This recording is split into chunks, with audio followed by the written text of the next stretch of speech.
जानन्तस्वमवध्यबोधवपुषां बोधाच्च वन्दे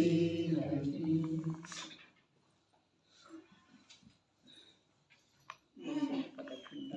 ಹೇಗಿದೆ ವಜ್ರವು ಭಯಚಲ ತ್ರೈಲೋಕ್ಯ ಮುಕ್ತಾಧ್ವನಿ. ಭಯ ವಜ್ರಪಾತವಾಗುವುದರಿಂದ, ಅದರ ಹೆದರಿಸುವಿಕೆಯಿಂದ ಚಲತ್ ಗತಿಶೀಲವಿರುವಂಥ ತ್ರೈಲೋಕ್ಯ ಸರ್ವ ಸಂಸಾರಿ ಜೀವರಾಶಿಯು ಅದರ ಮೂಲಕ ಅಧ್ವನಿ ತಮ್ಮ ತಮ್ಮ ಕ್ರಿಯೆಗಳನ್ನು ಮುಕ್ತ ಬಿಟ್ಟುಕೊಡುವಂಥದ್ದಿದೆ ಆ ವಜ್ರಪಾತವು. ಭಾವಾರ್ಥವು ಈ ಪ್ರಕಾರವಿದೆ. ಇಂಥ ಉಪಸರ್ಗ ಪರಿಶಹಗಳಾದ ಮೇಲೆ ಮಿಥ್ಯಾದೃಷ್ಟಿಗೆ ಜ್ಞಾನದ ಪ್ರಜ್ಞೆಯೇ ಉಳಿಯುವುದಿಲ್ಲ. ವಜ್ರಪಾತದ ಅರ್ಥ ಏನು ಮಾಡಿದ್ರು? ಇಡೀ ಜಗತ್ತು ಅದರಿಂದ ಭಯಭೀತಾಗಿ, ಅರ್ಥಾತ್ ಅದೇನು ಭಯಭೀತಗೊಳಿಸ್ತಿದೆ ಅದರ ಫಲಸ್ವರೂಪವಾಗಿ ತಮ್ಮ ಕಾರ್ಯದಿಂದ, ತಮ್ಮ ಮಾರ್ಗದಿಂದ ಭಿನ್ನಾಗಿ ಹೋಗ್ತಿದೆ, ಅರ್ಥಾತ್ ಮಾರ್ಗವನ್ನು ಬಿಟ್ಟುಕೊಡ್ತಿದೆ. ಮಿಥ್ಯಾದೃಷ್ಟಿ ಜೀವನಿಗೆ ಜ್ಞಾನನೇ ಇಲ್ಲ ಅಂಥೇಳಿ ಹೇಳಿದರು. ಯಾವುದರದ ಜ್ಞಾನ ಇಲ್ಲ? ಜ್ಞಾನದ ಪ್ರಜ್ಞೆಯೇ ಇಲ್ಲ. ಯಾವುದರ ಜ್ಞಾನದ? ಅರೆ, ಈ ವಜ್ರಪಾತ ನನಗೇನು ಮಾಡೋದಿಲ್ಲ ಅನ್ನುವುದು. ನಾನಂದ್ರೆ ಒಂದು ಜ್ಞಾನ ಸ್ವಭಾವಿನ ಇದ್ದೇನೆ. ಒಂದು ಜ್ಞಾನವನ್ನು ಹೊರತುಪಡಿಸಿ ನನ್ನ ಅಸ್ತಿತ್ವ ಮೂರು ಕಾಲದಲ್ಲಿ ಯಾವುದೂ ಇಲ್ಲ. ಯಾವುದು ಇದೆಯೋ ಅದೆಲ್ಲವೂ ಉದಯಜನಿತ ಇದೆ. ಮಿಥ್ಯಾದೃಷ್ಟಿಗೆ ಜ್ಞಾನದ ಪ್ರಜ್ಞೆ ಇಲ್ಲ ಅಂತ. ಅರ್ಥಾತ್ ಯಾವುದೇ ಪರಪದಾರ್ಥದ, ಯಾವುದೇ ಅವಸ್ಥಾ ವಿಶೇಷದ ಕಾರಣದಿಂದ ಜ್ಞಾನ ಸ್ವಭಾವಕ್ಕೆ ಎಂಥದೇ ಬಾಧೆ ಬರುವುದಿಲ್ಲ.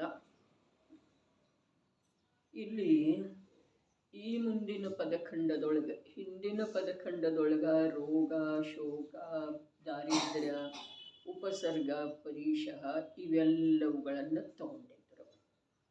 ಇಲ್ಲಿ ಬರೀ ಉಪಸರ್ಗ ಪರಿಶಃ ತಗೊಂಡಿದ್ದಾರೆ. ಅಂಥೇಳಿ ನಮ್ಮ ಮಿಥ್ಯಾದೃಷ್ಟಿಗೆ ಜ್ಞಾನದ ಪ್ರಜ್ಞೆ ಇಲ್ಲ ಅಂತ ಹೇಳಿದ್ದಾರೆ. ಏನಿದೆ ತಾತ್ಪರ್ಯ? ಯಾರ್ದು ಮಾತಿದೆ ಇಲ್ಲಿ? ಮಾತು ಯಾರ್ದಿದೆ? ಸಾಕ್ಷಾತ್ ಮೋಕ್ಷದ ಸಾಧಕ ದಶ ಏನಿದೆಯಲ್ಲ, ಆ ದಶಾದ ಮಿಥ್ಯಾದೃಷ್ಟಿನೂ ಆ ದಶೆಯ ಅಂಗೀಕಾರ ಮಾಡಿದಂತೆ. ಆದ್ರೆ ಅವನಿಗೆ ಉಪಸರ್ಗ ಪರಿಶಃ ಬಂದ ನಂತರ ಆ ಮಾರ್ಗವನ್ನ ಅಥವಾ ಆ ದಶೆಗೆ ಏನಾದರೂ ಕಲಂಕ ಬರುವಂಥ ಕಾರ್ಯವನ್ನ ಸರ್ವಥಾ ಮಾಡುವುದಿಲ್ಲ. ಯಾರ? ಯಾವ ಆತ್ಮನ ಅನುಭೂತಿ ಇಲ್ಲದನ ಆಗಮದ ಆಧಾರದಿಂದ ಅಥವಾ ಅಂಧಶ್ರದ್ಧೆಯಿಂದ ಅಥವಾ ಅಂಥ ಮುನಿ ಜೀವನದ ನಿರ್ಭಾರ ನಿರ್ದ್ವಂದ ಸ್ವರೂಪವನ್ನು ತಿಳಿದು ಅದು ಮನಸ್ಸಿಗೆ ಹಿಡಿಸಿರುವುದರಿಂದ ಜಿನದೀಕ್ಷೆಯ ಅಂಗೀಕಾರ ಮಾಡಿದಂತೆ. ಅವನಿಗೆ ಪರಿಶಃ ಉಪಸರ್ಗ ಬರೋಲ್ಲ. ದ್ರವ್ಯಲಿಂಗಿಗೆ ಬರುವುದಿಲ್ಲ, ಮಿಥ್ಯಾದೃಷ್ಟಿ ಬರುವುದು. ಬಂದ ನಂತರ ಅವ ಆ ಅವಸ್ಥೆ ಏನಿದೆ, ಆ ಅವಸ್ಥೆಗೆ ಕಲಂಕ ತಗಲುವಂಥ ಯಾವ ಕಾರ್ಯ ಮಾಡುವುದಿಲ್ರಿ. ಅದ್ಭುತ ಮಾತು ಇದೆ.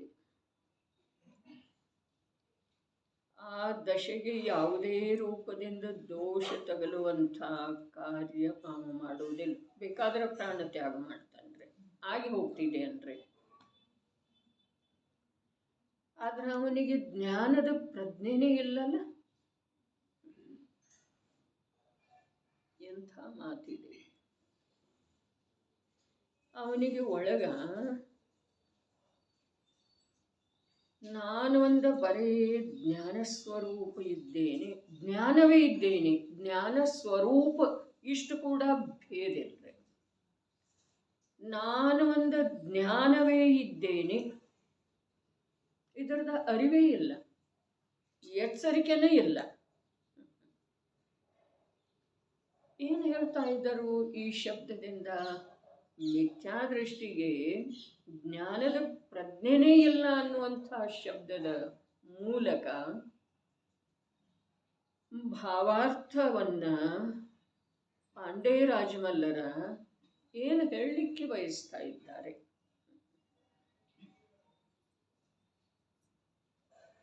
ತಿಳ್ಕೊಳ್ಳೋದು ನಿಜವಾಗಿ ಭಾಗ್ಯದಿಂದ ಇದರ ಕೃತಿಯ ಸಂಯೋಗ ಆಗಿರುವಂಥ ನಮ್ದು ಕರ್ತವ್ಯ ತಿಳ್ಕೊಳ್ಳೋದು.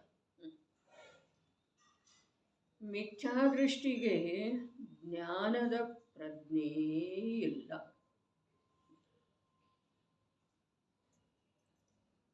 ನೋಡ್ರಿ, ಜ್ಞಾನದ ಪ್ರಜ್ಞೆ ಅರಿವು ಮೂಡಿ ಬಂದಿರುವಂಥ ಸಮ್ಯಕ್ ದೃಷ್ಟಿ ಜೀವನಿಗೆ ಯಾವುದೇ ಪ್ರಕಾರದ ಉಪಸರ್ಗ ಪರೀಶಗಳ ಶುದ್ಧ ಸ್ವರೂಪದ ಅನುಭವದಿಂದ ಸ್ಖಲಿತಗೊಳಿಸುವುದಿಲ್ಲ.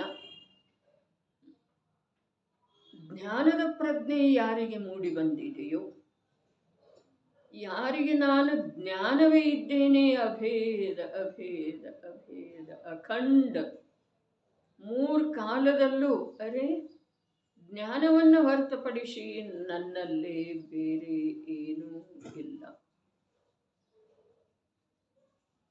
ಪ್ರಾರಂಭಕ್ಕೆ ಹೇಳಿತು, ಏನೆಲ್ಲ ಇದೆಯೋ ಅದು ಉದಯ ಜನಿತ ಸಾಮಗ್ರಿ.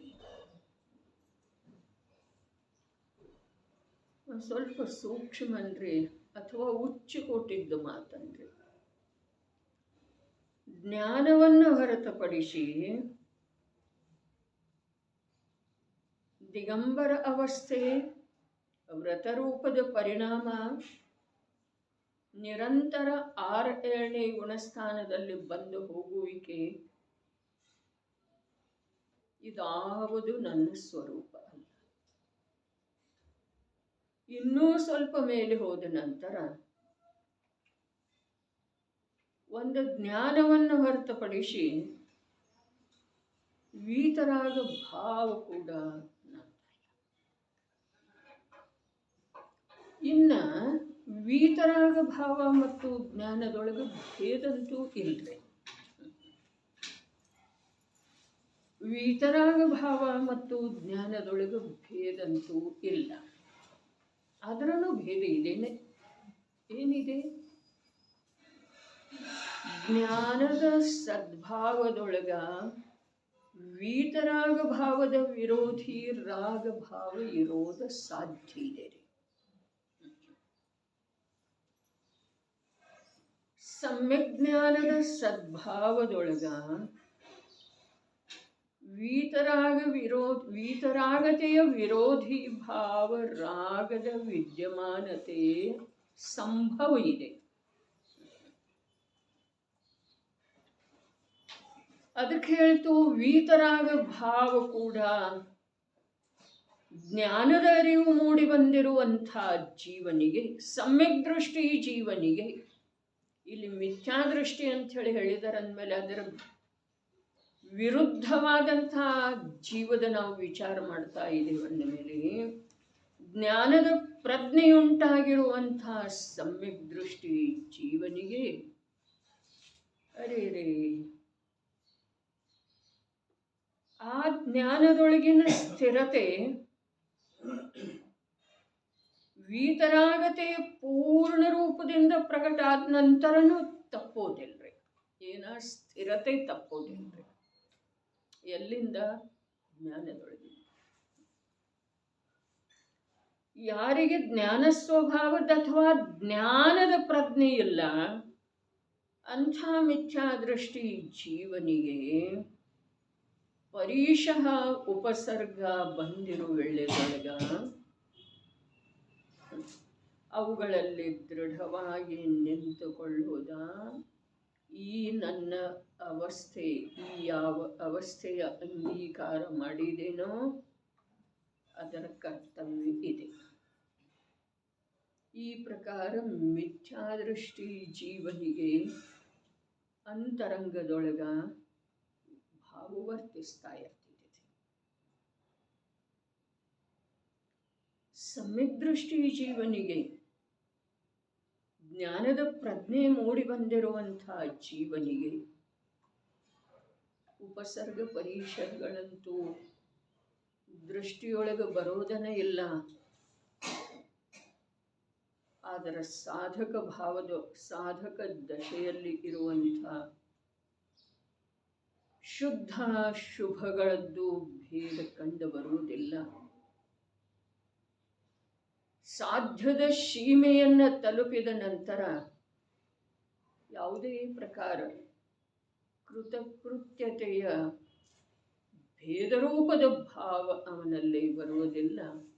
ಒಂದು ಜ್ಞಾನವೇ ಆವಾಗನೂ ಇದ್ದ, ಈಗನೂ ಒಂದು ಜ್ಞಾನವೇ ಇದ್ದಾನೆ. ಯಾಕೆ ಅಂತಂದ್ರೆ ಒಂದು ಜ್ಞಾನವನ್ನು ಹೊರತುಪಡಿಸಿ ಜೀವದ ಸ್ವರೂಪ, ಜೀವದಲ್ಲೇ ಜೀವ ಅನ್ಬೇಕಾದ್ರೆ ಒಂದು ಜ್ಞಾನವನ್ನು ಹೊರತುಪಡಿಸಿ ಬೇರೆ ಏನೂ ಇಲ್ಲ.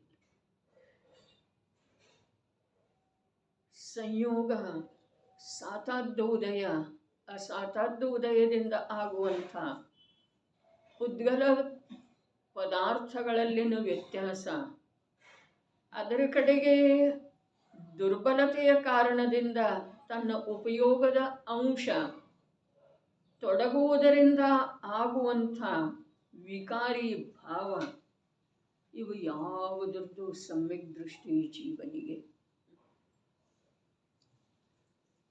ಸಮ್ಯಕ್ ದೃಷ್ಟಿಯ ಅರ್ಥನ ಇಲ್ಲೇನಾಯಿತು?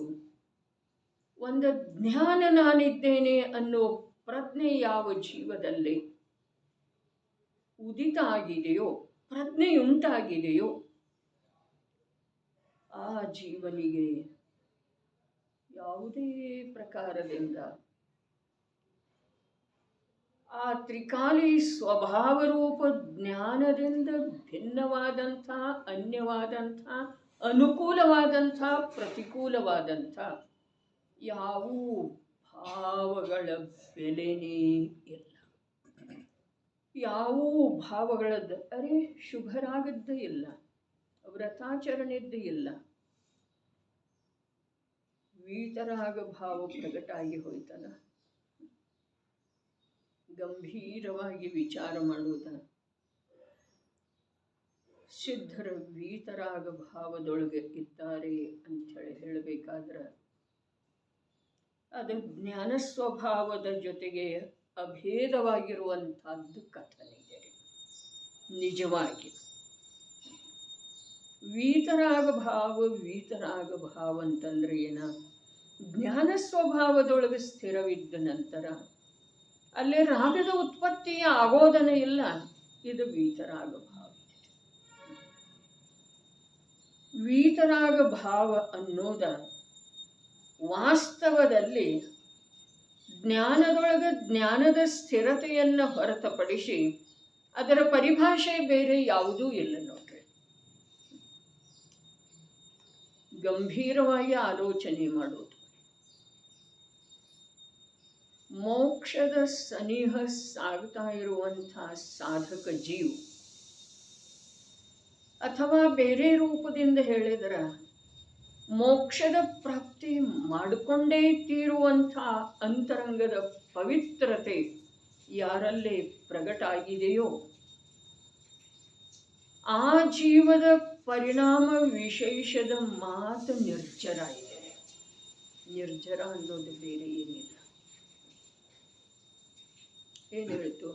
ಮೋಕ್ಷದ ಸಮೀಪ ಹೋಗಿರುವಂಥ, ಅಥವಾ ಇನ್ನೊಂದು ರೀತಿಯಿಂದ ಹೇಳಿದರೆ ನಿಶ್ಚಿತವಾಗಿ ಮೋಕ್ಷದ ಪ್ರಾಪ್ತಿಯ ಆಗೋದನ್ನ ಈ ಪ್ರಕಾರದ ಆಂತರ್ಯದ ಪರಿಶುದ್ಧಿ ಏನಿದೆಯಲ್ಲ, ಆ ಪರಿಶುದ್ಧಿಯ ಜೊತೆಗೆ ಜೀವದ ಪರಿಣಾಮಗಳೇನು ಉದಿಸಿ ಬರ್ತಾ ಇದ್ದಾವೆಯೋ ಆ ಪರಿಣಾಮ ವಿಶೇಷದ ಹೆಸರು ನಿರ್ಜರ ಇದೆ. ಮೋಕ್ಷದ ಅತ್ಯಂತ ಸನಿಹಕ್ಕೆ ಹೋಗಿರುವಂಥ ಜೀವದ, ಇನ್ನೊಂದು ರೀತಿಯಿಂದ ಹೇಳಿದ್ರೆ ನಿಶ್ಚಿತವಾಗಿ ಅವ ಮೋಕ್ಷವನ್ನು ಪ್ರಾಪ್ತ ಮಾಡ್ಕೊಳ್ತಾನೆ ಅಲ್ಪ ಕಾಲದೊಳಗೆ, ಅಂತರ್ಮುಹೂರ್ತನ್ರಿ, ಅಥವಾ ಆ ಭವ ಪೂರ್ಣ ಆಗುವುದರ ಮೊದಲನ್ರಿ. ಅಂಥ ಜೀವದ ಯಾವ ಆಂತರ್ಯದ ಪರಿಶುದ್ಧಿ ಇದೆಯಲ್ಲ, ಆ ಪರಿಶುದ್ಧಿಯ ಭೂಮಿಕೆಯ ಮೇಲೆ ಉದಿಸಿ ಬರ್ತಾ ಇರುವಂಥ ಪರಿಣಾಮ ವಿಶೇಷದ ಹೆಸರು ನಿರ್ಜರ ಇದೆ. ಅರೆ, ಮೋಕ್ಷದ ಸಮೀಪ ಅಂತಂದ್ರೆ ಏನ? ಬಂಧ ರೂಪದ ಭಾವಗಳ ಇತರ ಇರಬಹುದು, ಇಲ್ಲದೇನೂ ಇರಬಹುದು. ಅವುಗಳದ್ದು ಇವನಿಗೆ ಯಾವ ಪ್ರಕಾರದಿಂದ ಜ್ಞಾನದೊಳಗೆ ಸ್ವೀಕಾರ ಇಲ್ರಿ. ಒಂದು ಜ್ಞಾನನ, ಅರೆ ಮಿಥ್ಯಾದೃಷ್ಟಿಗೆ ಜ್ಞಾನದ ಪ್ರಜ್ಞೆ ಇಲ್ಲ ಅಂಥೇಳಿ ಹೇಳಿ ಮಿಥ್ಯಾದೃಷ್ಟಿಯ ತಿರಸ್ಕಾರ ಮಾಡಿಲ್ಲ, ಆದರೆ ಸಮ್ಯಕ್ ದೃಷ್ಟಿಯ ಜ್ಞಾನದ ಪ್ರಜ್ಞೆಯ ಸ್ವರೂಪ ತಿಳಿಸಿಕೊಟ್ಟಿದ್ದಾರ್ರಿ. ಮಿಥ್ಯಾದೃಷ್ಟಿಗೆ ಜ್ಞಾನದ ಪ್ರಜ್ಞೆ, ಅರಿವು ಯಾವ ಪ್ರಕಾರ ಉಂಟಾಗಿದೆ, ಉತ್ಪನ್ನ ಆಗಿದೆ ಅಂತಂದ್ರೆ ಅವನಿಗೆ ಆಂಶಿಕ ಬಂಧ ಭಾವ ಇರುವುದರಿಂದ ಅವನ ಜ್ಞಾನದೊಳಗೆ ಸ್ವೀಕಾರನೇ ಇಲ್ರಿ. ಪಾಪ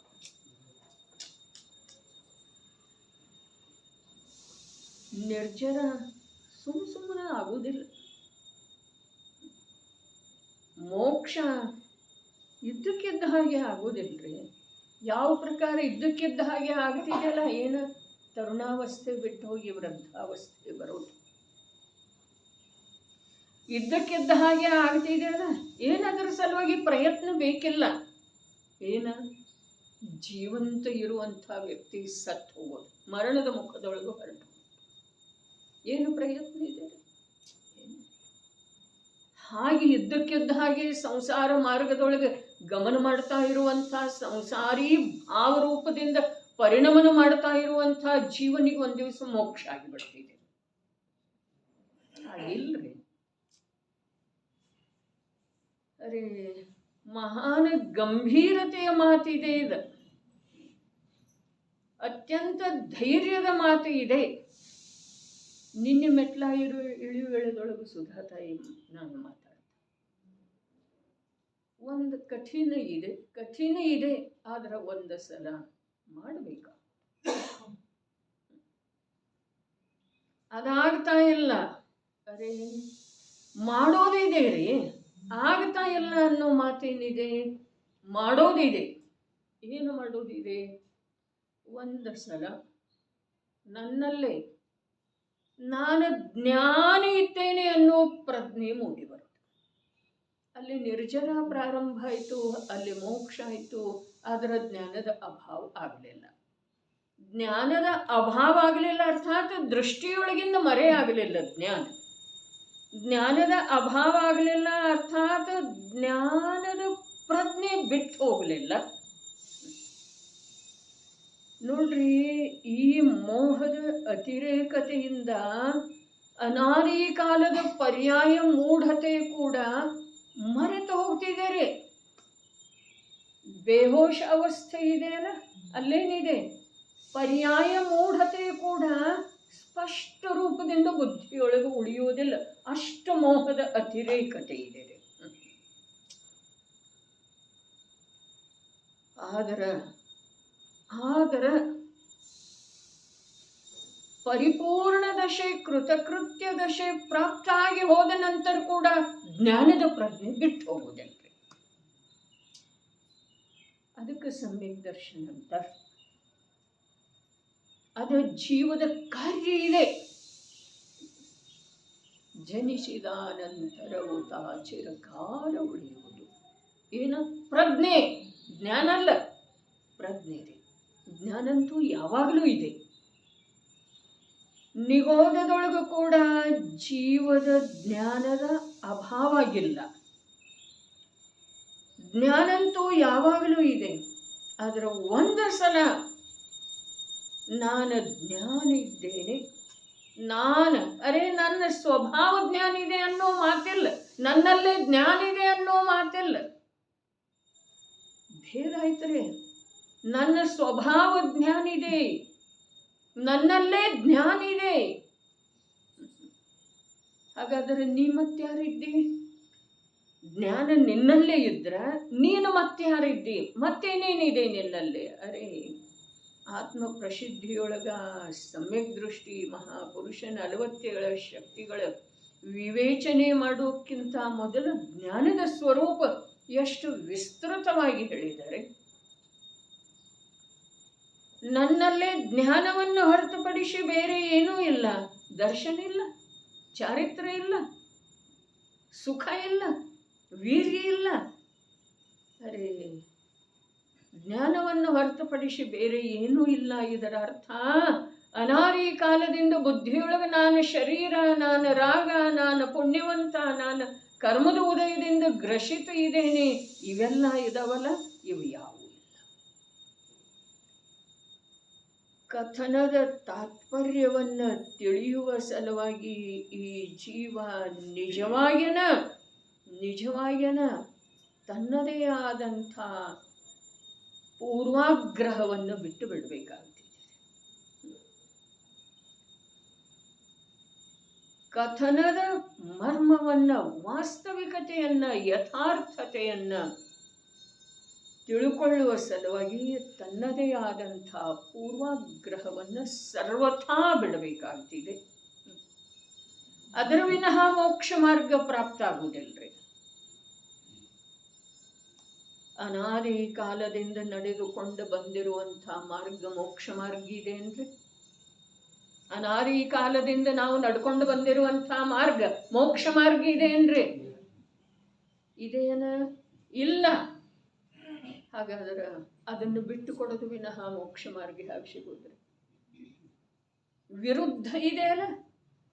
ಬಂಧ ಮಾರ್ಗ ಇದೆ, ಮೋಕ್ಷ ಮಾರ್ಗ ಇದೆ. ನಾನು ನಡೀತಾ ಇರೋದು ಈ ಸಮಯದವರೆಗೆ ಬಂಧ ಮಾರ್ಗ ಇದೆ. ಹಾಗಾದ್ರೆ ಆ ಬಂಧ ಮಾರ್ಗದ ಆಗ್ರಹ ಒಳಗೆ ಎಲ್ಲಿಯವರೆಗೆ ಇದೆ? ಇದು ಬೇಕನ, ಇದು ಬೇಕನ, ಇದು ಬೇಕನ, ವ್ಯವಹಾರ ಬೇಕನ, ಶುಭ ಬೇಕನ? ಅರೆ, ಬಂಧ ಮಾರ್ಗದಿಂದ ನಿಂದು ಬಿಡುಗಡೆ ಆಗೋ ಸಾಧ್ಯ. ಶುಭ ಇರುವ ಮಾತು ಬೇರೆ, ಶುಭ ಬೇಕಾಗುವ ಮಾತು ಬೇರೆ. ಬಂಧ ಇರುವ ಮಾತು ಬೇರೆ, ಬಂಧದ ಮಾರ್ಗವನ್ನೇ ಮೋಕ್ಷ ಮಾರ್ಗ ಅಂತ ಹೇಳಿ ಮನ್ನಿಸುವ ಮಾತು ತೀರ ವಿಪರೀತ ಇದೆ. ದೇಹ ಇರುವ ಮಾತು ಬೇರೆ, ಕರ್ಮ ಇರುವ ಮಾತು ಬೇರೆ, ರಾಗ ಇರುವ ಮಾತು ಬೇರೆ, ಅವುಗಳಲ್ಲೇ ನಾನೆನ್ನುವುದ ಅನುಭೂತಿ ಇರುವ ಮಾತು ಬೇರೆ. ಅವೆಲ್ಲ ಏನೂ ಮಾಡುವುದಿಲ್ಲ. ಅವೆಲ್ಲ ಎಲ್ಲದವ್ರಿ? ವ್ಯವಹಾರದಿಂದ ಆಕಾಶದ ಪ್ರದೇಶದೊಳಗದವ. ಕರ್ಮ ಎಲ್ಲಿದೆ? ದೇಹ ಎಲ್ಲಿದೆ? ರಾಗ ಎಲ್ಲಿದೆ? ರಾಗದ ಪ್ರದೇಶ ಭಿನ್ನ ಅಂದರಲ್ಲ, ಎಲ್ಲಿದೆ ಅದು? ನಿಶ್ಚಯದಿಂದ ಅದರ ಪ್ರದೇಶದೊಳಗ ಇದೆ. ಒಂದು ಇನ್ನೊಂದರ ಪ್ರದೇಶದೊಳಗ ಪ್ರವೇಶ ಮಾಡೋದ ಸಾಧ್ಯ ಇಲ್ಲ. ಇದು ಪಂಚಾಸ್ತಿಕಾಯದ ಭದ್ರ ಭೂಮಿಕಾರಿ. ಏನ? ಒಂದು ಇನ್ನೊಂದರ ಪ್ರದೇಶದೊಳಗ ಪ್ರವೇಶ ಮಾಡೋದು ಸಾಧ್ಯ ಇಲ್ಲ. ಅದರದ ತಾತ್ಪರ್ಯ, ಮರ್ಮ, ಭಾವಾರ್ಥ, ಈ ವಾಕ್ಯದ ಭಾವಾರ್ಥ ಏನ ಅಂತಂದ್ರೆ, ಒಂದರ ಪ್ರದೇಶದೊಳಗೆ ಇನ್ನೊಂದು ಸ್ಪರ್ಶ, ಪ್ರದೇಶವನ್ನು ಇನ್ನೊಂದು ಸ್ಪರ್ಶ ಮಾಡೋ ಸಾಧ್ಯ ಇಲ್ಲ. ಒಂದು ದ್ರವ್ಯದ ಪ್ರದೇಶವನ್ನ ಇನ್ನೊಂದು ದ್ರವ್ಯದ ಪ್ರದೇಶ ಸ್ಪರ್ಶ ಮಾಡೋ ಸಾಧ್ಯ ಇಲ್ಲ. ಇದು ಭಾವಾರ್ಥ ಇದೆ. ಹಾಗಾದ್ರೆ ಕರ್ಮದ ಉದಯ ಜೀವನಿಗೆ ವಿಕಾರಿ ಭಾವವನ್ನು ಮಾಡಿಸ್ತಿದೆ. ಕರ್ಮದಂಥದ್ದು ಉದಯನೇ ಇರುವುದರಿಂದ ಜೀವ ವಿಕಾರ ರೂಪ ಆದ. ದೇಹದ ಇಂಥ ಅಸಹ್ಯ ವೇದನೆ ಏನಿದೆ ಅದರಿಂದ ಜೀವ ತಪ್ತಾದ, ದುಃಖಿಯಾದ. ಹೀಗೆ ವಸ್ತು ಸ್ವರೂಪ ಇಲ್ಲ.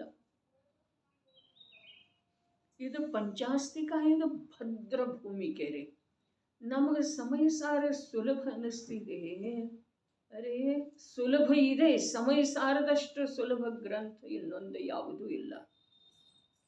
ಆದರೆ ಸಮಯ ಸಾರ ಗಂಟ್ಲಲ್ಲಿ ಇಳಿಬೇಕಾದ್ರ, ಜ್ಞಾನದೊಳಗೆ ಪ್ರವೇಶ ಮಾಡಬೇಕಾದ್ರ, ದೃಷ್ಟಿಯ ವಿಷಯನಾದಂಥ ಶುದ್ಧಾತ್ಮನನ್ನು ಮುಖ್ಯ ಮಾಡಿ ಜ್ಞಾನದ ಪರಿಣಮನ ಆಗಬೇಕಾದ್ರ ಪದಾರ್ಥಗಳ ಭಿನ್ನತೆ, ಪದಾರ್ಥಗಳ ಕ್ಷೇತ್ರದ ಭಿನ್ನತೆ, ಪದಾರ್ಥಗಳ ಸ್ವಭಾವದ ಭಿನ್ನತೆ, ಪದಾರ್ಥಗಳದ್ದ ಪರಿಣಮನದ ಸ್ವತಂತ್ರತೆ ಇದು ಅತ್ಯಂತ ಸ್ಪಷ್ಟ ಆಗದ ವಿನಃ ಸಮಯ ಸಾರದ ವಿಷಯನಾದಂಥ ಶುದ್ಧಾತ್ಮ ಎಂದೂ ಮುಖ್ಯ ಆಗೋದ ಸಾಧ್ಯ ಇಲ್ಲ ನೋಡ್ರಿ.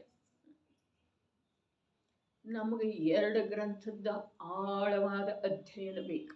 ಒಂದು ಪಂಚಾಸ್ತಿಕಾಯ ಸಂಗ್ರಹ, ಎರಡನೇದ್ದು ಪ್ರವಚನ ಸಾರ. ಆವಾಗ ನಾವು ಸಮಯ ಸಾರವನ್ನು ಗಂಟ್ಲಲ್ಲಿ ಇಳಿಸಿಕೊಳ್ಳಲಿಕ್ಕೆ ಸಮರ್ಥ ಆಗ್ತೀವಿ. ಅಧ್ಯಯನದ ಪದ್ಧತಿ, ಅಧ್ಯಯನದ ಸಲುವಾಗಿ ರುಚಿ, ಅಧ್ಯಯನದ ಸಲುವಾಗಿ ಜ್ಞಾನವನ್ನು ಸಮರ್ಪಿತ ಮಾಡೋದ, ಅಧ್ಯಯನದ ಸಲುವಾಗಿ ಅನ್ರಿ ಸುಖದ ಮಾರ್ಗದ ಪ್ರಾಪ್ತಿಯ ಸಲುವಾಗಿ ಅನ್ರಿ, ಮನುಷ್ಯ ಜೀವನದ ಸಾರ್ಥಕತೆಯ ಸಲುವಾಗಿ ಅನ್ರಿ, ಜೈನ ಕುಲದೊಳಗೆ ಜನ್ಮ ಪಡೆದಿರುವುದರ ನಿಜವಾದ ಲಾಭ ಪಡೆಯುವ ಸಲುವಾಗಿ ಅಧ್ಯಯನ ಮಾಡಬೇಕಾಗೋದು. ಜ್ಞಾನವನ್ನು ಸಮರ್ಪಿತ ಮಾಡಿ ಅಧ್ಯಯನ ಮಾಡಬೇಕಾಗೋದು. ಸಂಸಾರಿಕ ಭಾವದ ಅಭಾವ ಮಾಡಿ ಎಲ್ಲಿಂದ? ಜ್ಞಾನದೊಳಗೆ. ಕಾರ್ಯಜ್ಞಾನದ ಸ್ವೀಕೃತಿಯಿಂದ ಆರಂಭ ಆಗ್ತಿದೆ. ಜ್ಞಾನದೊಳಗೆ ಜ್ಞಾನ ನಿಲ್ಲುವುದರಿಂದ ಕಾರ್ಯದ ಪೂರ್ಣತೆ ಆಗ್ತಿದೆ. ಅದಕ್ಕೆ ಇಲ್ಲಿ ಹೇಳಿದ್ರು, ಭಾವಾರ್ಥ ಹೇಳಿದರೆ ಏನ? ಮಿಥ್ಯಾದೃಷ್ಟಿಗೆ ಜ್ಞಾನದ ಪ್ರಜ್ಞೆ ಇದೇನು ಹೇಳ್ರಿ? ಒಂದು ಕ್ಷಣ ಯೋಚನೆ ಮಾಡೋಣ. ಜ್ಞಾನವನ್ನು ಬಿಟ್ಟು ಉಳಿದ ಎಲ್ಲದರ ಕುರಿತಾಗಿ ಸಾವಧಾನತೆ ಇದೆ. ವ್ಯಕ್ತಿತ್ವ, ಧನ, ಕೀರ್ತಿ, ಮಾನ ಇವಂತೂ ಬಹಳವರೆಗಿನೂ ಮಾತ್ರ.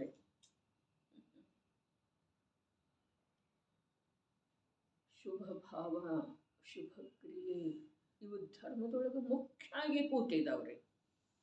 ಆದರೆ ಅವೆಲ್ಲ ಬಂಧ ಮಾರ್ಗದಿದ್ದಾವೆ. ಅವೆಲ್ಲ ಮನುಷ್ಯ ಜೀವನವನ್ನ ಏನು ಮಾಡುವಂಥವಿದ್ದಾವೆ?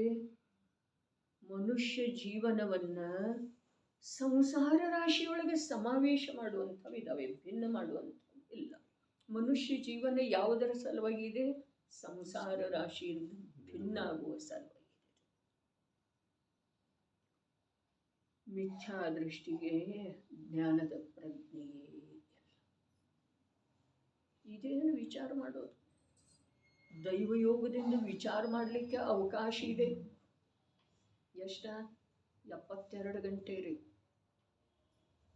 ನಾಳೆ ನಾಡಿದ್ದು ಸೋಮವಾರ 8 ಗಂಟೆಯವರೆಗೆ. ನಾಡಿದ್ದು ನಡೆಯುವ ವಿಷಯ ಬೇರೆ ಇದೆ, ನಾಳೆ ಕೇಳಿಬರುವ ವಿಷಯ ಬೇರೆ ಇದೆ ರೀ.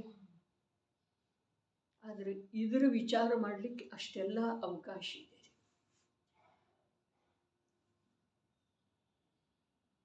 ಏನು ಹೇಳ್ತಾ ಇದ್ದಾರೆ? ಮಿಥ್ಯಾ ದೃಷ್ಟಿಗೆ ಜ್ಞಾನದ ಪ್ರಜ್ಞೆ ಇಲ್ಲ. ಯಾವ ಜ್ಞಾನ?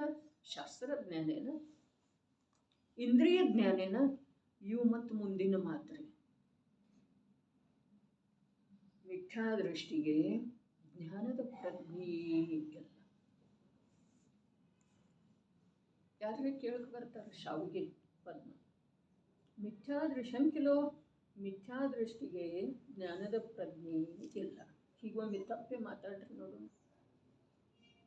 ಅಂದ್ರೆ ಜ್ಞಾನದ ಪ್ರಜ್ಞೆ ಮೂಡಿ ಬರೋ ಸಾಧ್ಯತೆ ಅಷ್ಟ.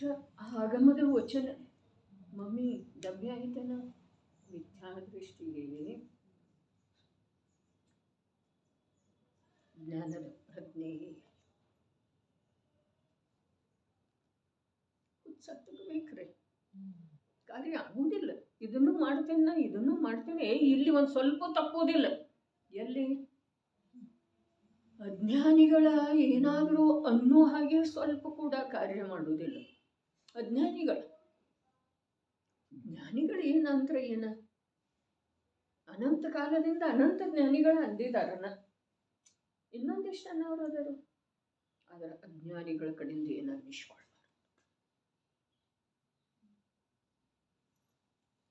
ಮೋಕ್ಷ ಮಾರ್ಗ ಬೇರೆ ಇದೆ ಪ್ರಭು, ಅಲೌಕಿಕ ಇದೆ. ಜಗತ್ತೇನಂತಿದೆ ಅದು ಕಿವಿಗೆ ಕೇಳಿಸೋದಿಲ್ರಿ. ಜಗತ್ತೇನು ಮಾಡ್ತಿದೆ? ಜೈ ಜಯ ಧನಾಢನ್ ಧನಾಢನ್ ಧನಾಢನ್ ಗಂಟೆ ಹೊಡೆಯೋದು ಕೇಳಿಸೋದೇ ಇಲ್ಲ, ಅವ್ನು ಕಾಣಿಸೋದೇ ಇಲ್ರಿ. ಭಗವಂತನ ಮೇಲೆ ಕೊಡಗಟ್ಲೆ ನೀರು ಸುರಿಯೋದು, ಹಾಲು ಸುರಿಯೋದು, ಗಂಧ ಸುರಿಯೋದು, ಯಾವುದು ಆ ರೂಪದಿಂದ ಅವನಿಗೆ ಕಾಣಿಸೋದನ್ನೇ ಇಲ್ಲ. ಜಗತ್ತಿನೊಳಗೆ ಏನೆಲ್ಲ ನಡೆದದ್ದೇ ಇದೆಯಲ್ಲ, ಅದನ್ನು ಬದಲಿ ಮಾಡೋದು ನನ್ನ ಕರ್ತವ್ಯ ಇಲ್ಲ. ಬದಲಿ ಮಾಡಬೇಕಾದಂಥ ಅವಶ್ಯಕತೆ ನನ್ನ ಸ್ವಭಾವಕ್ಕಿಲ್ಲ. ಸ್ವಭಾವ ಅರ್ಥಾತ್ ನನ್ನ ಮೋಕ್ಷ ಮಾರ್ಗಕ್ಕೆ ಇಲ್ಲ. ನನ್ನ ಸುಖದ ಮಾರ್ಗ, ನನಗೆ ಸುಖ ಆಗಬೇಕಾದ್ರೆ ಇದು ಬದಲಿ ಆಗ್ಬೇಕು.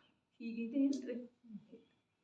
ಆದ್ರೆ ನಮ್ದು ಅನಾದಿ ಕಾಲದ ಪ್ರವೃತ್ತಿ ಅಥವಾ ಈ ಭವದಲ್ಲಿ ಬುದ್ಧಿ ತಿಳಿದಾಗಿಂದ ಅದೇ ಇದೆ ರೀ. ಏನ?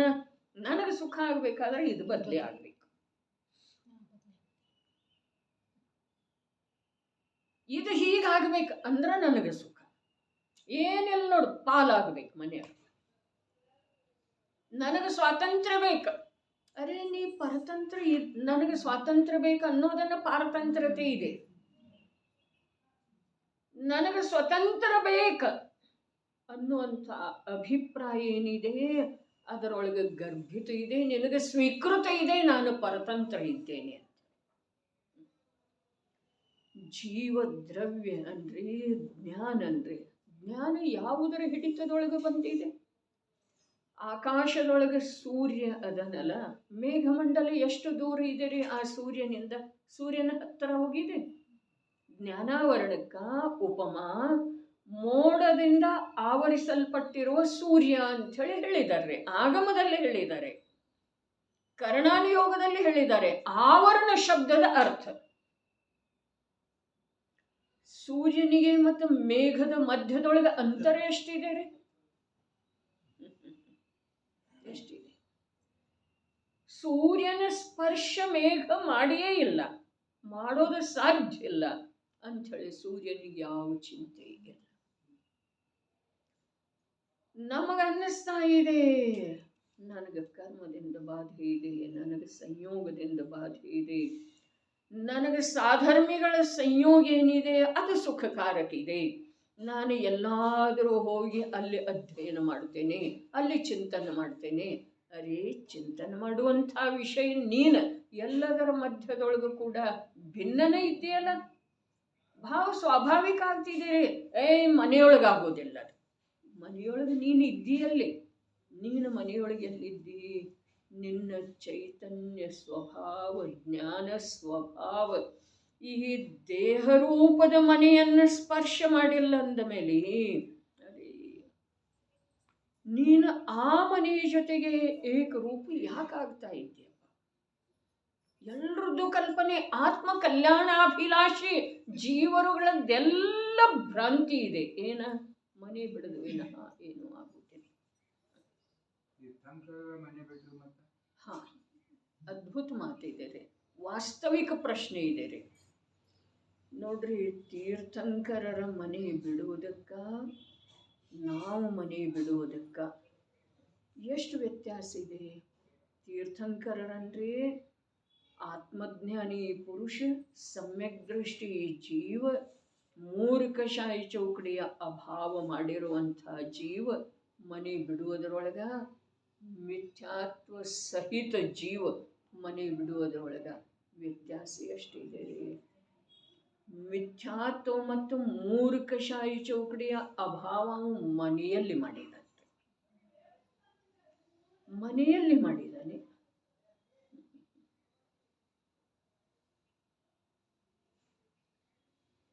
ಮತ್ತು ಕೊನೆಗೆ ಮನೆ ಬಿಡೋದು ಅವಶ್ಯಕ ಏನಿತ್ತು? ಒಂದು ಸಂಜ್ವಲನದ ಸಲುವಾಗಿ, ಒಂದು ಸಂಜ್ವಲನಕಶಾಹಿ ಚೌಕಡಿಯ ಅಭಾವ ಮಾಡುವ ಸಲುವಾಗಿ ಮನೆ ಬಿಡುವ ಅವಶ್ಯಕತೆ ಏನಿತ್ತು? ವಿಚಾರ ದೀರ್ಘವಾಗಿ ಮಾಡೋದು. ತೀರ್ಥಂಕರರ ಮನೆ ಯಾಕೆ ಬಿಟ್ಟು? ಕಥನ ಆಗಮದೊಳಗ ಮನೇನಿದೆ, ಅದ ಕಾರಾಗೃಹ ಇದೆ. ಪತ್ನಿ ಪುತ್ರರೇನಿದ್ದಾರೆ ಅವರು ಬೇಡಿಯ ಸದೃಶ್ಯ ಇದ್ದಾರೆ. ಆಗಮದಲ್ಲಿ ಬರ್ತಿದ್ದಾರೆ. ವೈರಾಗ್ಯ ಭಾವನೆಯೊಳಗೆ ಬಂದದ್ದು ಇದೆ. ತನ್ನ ಕಾರಾಗೃಹ ಇದೆಲ್ಲ ಶರೀರನ ಕಾರಾಗೃಹ ಇರುವ ವೇಳೆದೊಳಗ ಈ ಪತ್ನಿ ಪುತ್ರ ಇವರೆಲ್ಲ ಆ ಕಾರಾಗೃಹದ ಮೇಲ್ವಿಚಾರಕರಿದ್ದಾರೆ. ಅದನ್ನು ಸರಿಯಾಗಿ ನಡೆಸಿಕೊಂಡು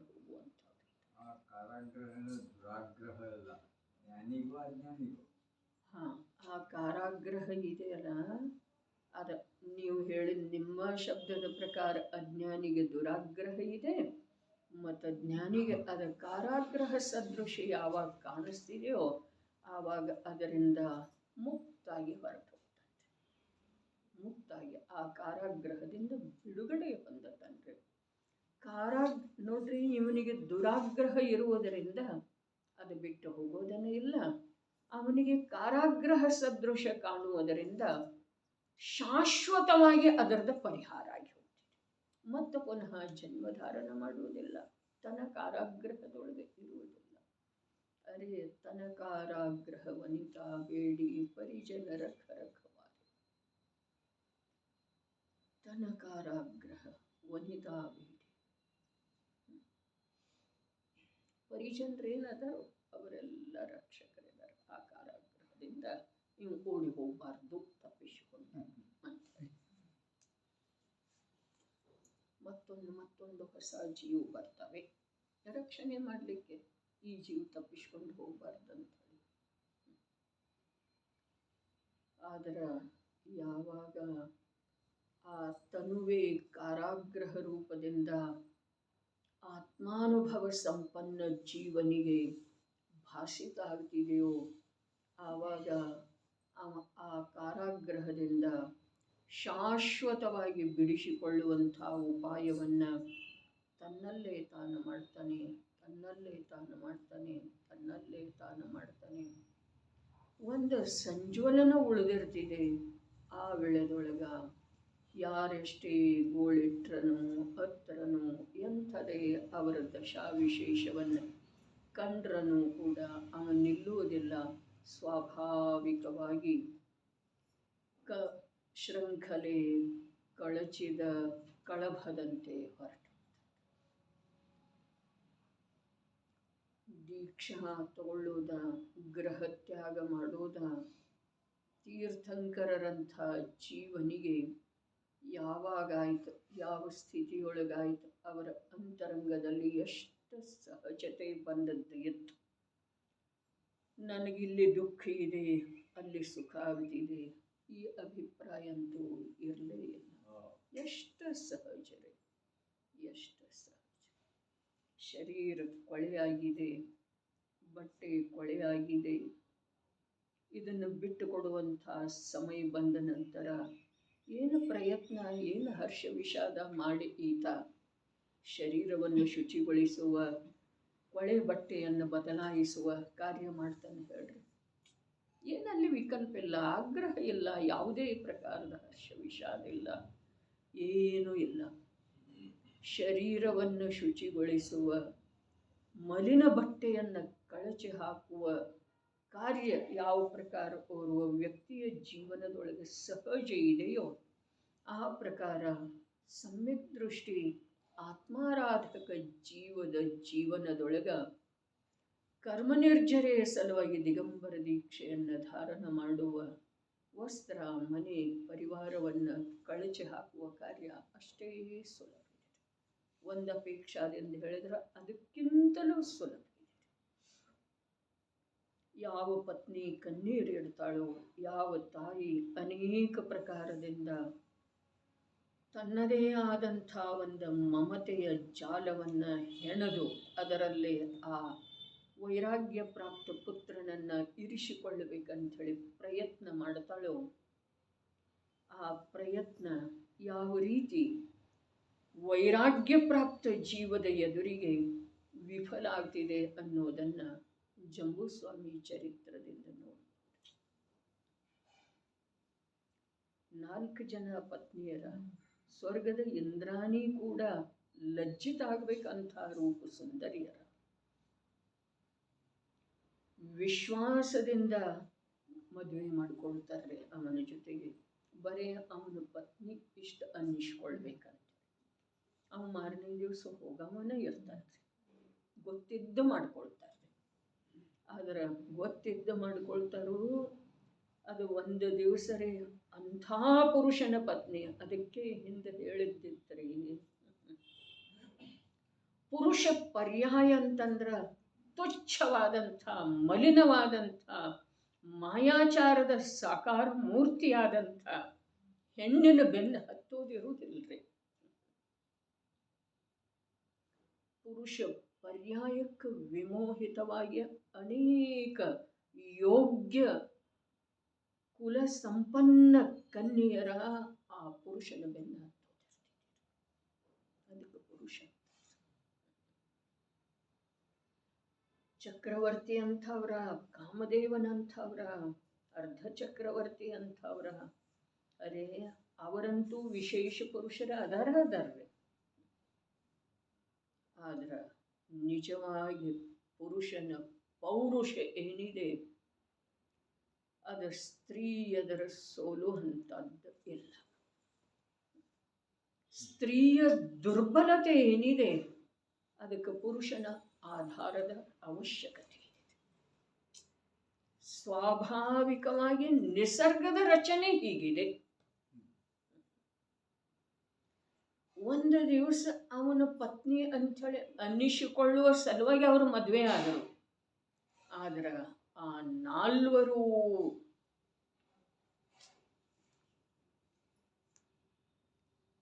ಆತನ ಪತ್ನಿಯರ ಏನಾದರೆ ಅರ್ಚಿಕೆ. ಅದು ಪುರುಷನ ಪೌರುಷ ಇದೆ.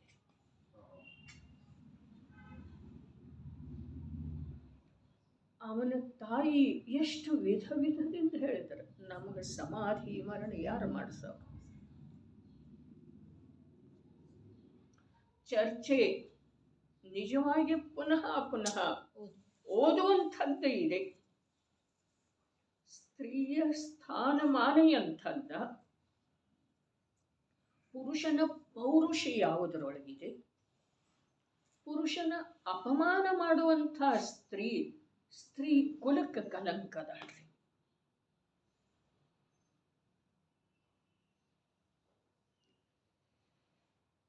ಇದಕ್ಕಿಂತ ಹೆಚ್ಚಿಗೆ ಹೇಳುವ ಅವಶ್ಯಕತೆ ಇಲ್ಲ.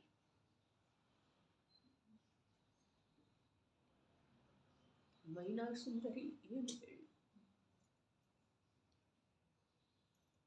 ಅವ ವೃದ್ಧ ಇರಲಿ, ಕುರೂಪಿ ಇರಲಿ, ರೋಗಿ ಇರಲಿ, ಈ ಭವಕ್ಕೆ ನಿಯೋಜಿತ ಪತಿ ಅರ್ಥಾತ್ ನನಗೆ ದೇವ ಇದ್ದಾನೆ. ಪತಿ ಶಬ್ದದ ಅರ್ಥನ ದೇವಿದೆ. ತ್ರಿಲೋಕಪತಿ ಅಂದ್ರೆ ಇಲ್ಲ, ಸರ್ವಜ್ಞ ಪ್ರಭುವಿಗೆ ಅಂದ್ರೆ ಏನ 3 ಲೋಕದ ದೇವ. ಹಾಗಾದ್ರೆ ಪತಿ ಅಂದ್ರೆ ಪತ್ನಿಯ ಸಲುವಾಗಿ ಏನದನು? ದೇವ ಸದೃಶದ. ಈ ವರ್ತಮಾನ ಜೀವನದೊಳಗೆ ಕೂಡ ಮನೋವತಿ ಏನು ಮಾಡ್ಯಾಳ್ರಿ? ಪತಿಯ ಅವಮಾನ ಎಷ್ಟು ಮಾಡ್ಯಾಳಕ್ಕೆ ಹೇಳ್ರಿ ನೋಡೋಣ. ಏನು ಮಾಡಿ ಕಿಂಚಿತ್ ಮಾತ್ರ ಮನೋವತಿ ಏನು ಮಾಡಿದ? ತನ್ನ ದೃಢ ಪ್ರತಿಜ್ಞೆಯನ್ನ ನಿಭಾಯಿಸಿದಳು. ಈ ಮಾತು ಸರಿ. ನಿಭಾಯಿಸುವ ವೇಳೆದೊಳಗೆ ಪತಿಯ ಸೇವೆಯನ್ನ ತ್ಯಾಗ ಮಾಡಿದಳು. ಸ್ತ್ರೀ ಪರ್ಯಾಯ ತನ್ನಷ್ಟಕ್ಕೆ ತಾನೇ ಛೇದಾಗುವುದಿಲ್ಲ. ಸ್ತ್ರೀ ಪರ್ಯಾಯದ ಕರ್ತವ್ಯ ಮಾಡುವುದರಿಂದ ಛೇದಾಗ್ತಿದೆ ಅಂಥೇಳಿನ ಕಠಿಣ ಅಂಥೇಳಿ ಹೇಳಿದ್ರು. ಸ್ತ್ರೀ ಪರ್ಯಾಯದ ಛೇದಾಗೋದು ಕಠಿಣ ಅಂಥೇಳಿ ಇದೇ ಕಾರಣದಿಂದ ಹೇಳಿದ್ರು. ಯಾವುದೇ ರೀತಿಯಿಂದ ಪುರುಷನಿಗೆ ಸಮಾನ ಆಗೋದು ಸಾಧ್ಯನೇ ಇಲ್ಲ. ಆದರೆ ಇಂದ ಪರಿಸ್ಥಿತಿ ಹೀಗಿದೆ, ಆ ಪುರುಷನಿಗಿಂತ ಬಹಳ ಮೇಲೆ ಅಂಥೇಳಿ ತಿಳ್ಕೊಂಡು ಬಿಟ್ಟಿದ್ದಾಳ್ರಿ. ಅದರಿಂದ ನಿಶ್ಚಿತವಾಗಿ ಹೇಳಬೇಕಾದ್ರೆ ಒಂದು ಮಾತು ಹೇಳಬಹುದಾಗಿದೆ.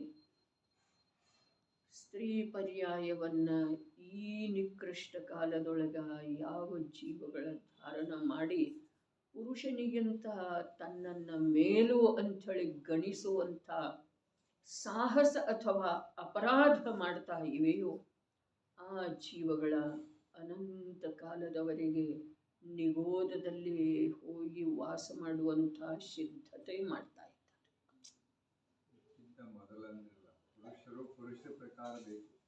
ಬೇಕು, ಆ ಮಾತು ಸರಿ ಇದೆ.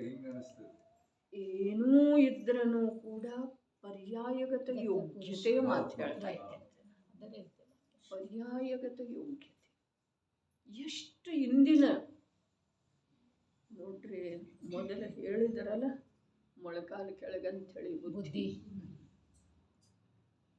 ಅದ ಇನ್ನಷ್ಟು ಕೆಳಗೆ ಪಾದ ಕೆಳಗೆ ಹೋಗಿದ್ರಿ. ಬಹಳ ವಿದ್ಯಾವಂತರು, ಪುರುಷನಿಗಿಂತ ಅಧಿಕ ಧನ ಸಂಪಾದನೆ ಮಾಡ್ತಾರೆ. ಇದು ಕಾಲ ಪಾದ ಕೆಳಗೆ ಹೋಗಿದ್ದೀರಿ. ಬುದ್ಧಿ ಮೊಳಕಾಲ ಕೆಳಗಿತ್ತಲ್ಲ.